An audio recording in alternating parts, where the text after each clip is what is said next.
કરે તો કે તમારા મનની અંદર જે પાપ કરવાની વૃત્તિ છે,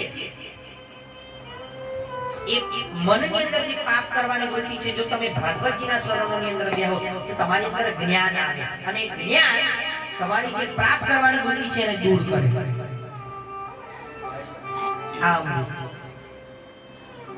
તો એ આ શ્રીમદ ભાગવત મહાપુરાણ છે. આ કોઈ સામાન્ય કથા નહીં. આ કથાનો તમે એકાદ શબ્દ લો અને તમારા જીવનની અંદર ઉતારો તો તમારી માટે બહુ ફાયદાકારક છે. અને આની કથા બી આવે છે કે આપણે તો સદેહે બેઠા છે તો આપણે બહુ ભાગ્યશાળી કહેવાય. બાકી આ કથા તો ભૂત પ્રેત બી સાંભળવા આવે છે. એટલો પાવર છે આ કથાનો. જ્યારે ધુંધુકારીની મુક્તિ નથી બની ત્યાં ધુંધુકારી વાસના બંબામાં બેઠો હતો. એ કથા આપણે બધા જાણો જ છો. હવે વાસના બંબાની અંદર બેઠો ને ત્યારે ભાગવતની કથા કરી હતી. કારણ કે સૂર્યનારાયણ ભગવાને કીધું કે તમે આનું શ્રાદ્ધ પિંડદાન કરો તો બી આને મુક્તિ નહીં મળે. કેમ કેમ કે એના કર્મ આવે છે.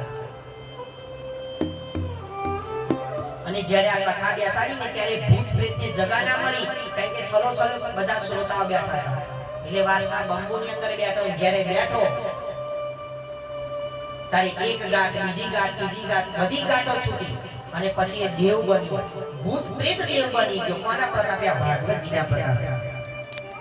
ખાલી શરણની અંદર બેઠો તો તમે વિચાર કરો ભૂત પ્રેતને મુક્તિ મળી તો આપણે બધા સદેહે બેઠા. કેટલા બધા ભાગ્યશાળી કહેવાય. અને સુતજી મહારાજ 88000 સોનકાદી ઋષિઓને શ્રીમદ ભાગવત કથાની શરૂઆત કરે છે અને એની અંદર ભગવાનના 24 અવતારોની કથા છે.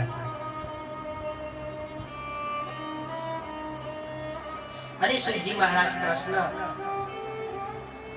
88000 સોનકાદી ઋષિઓ સુતજી મહારાજને પ્રશ્ન કરે કે બાપજી, પ્રભુ અવતાર શા માટે લે? તો કે ધર્મની રક્ષા કરવા માટે, સંતોની રક્ષા કરવા માટે. અને ભગવાન બી બોલ્યા ગીતાજીની અંદર, યદા યદા હિ ધર્મસ્ય ગ્લાનિર્ભવત ભારત અભ્યુત્થાન અધર્મસ્ય તદાત્માનં સુજામ્યહં.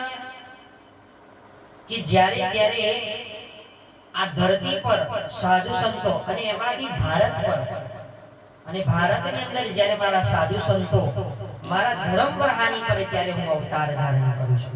એટલે ભગવાને 24 અવતારોની કથાની અંદર ભગવાનનો પહેલો અવતાર કયો? તો કે સનંત કુમાર.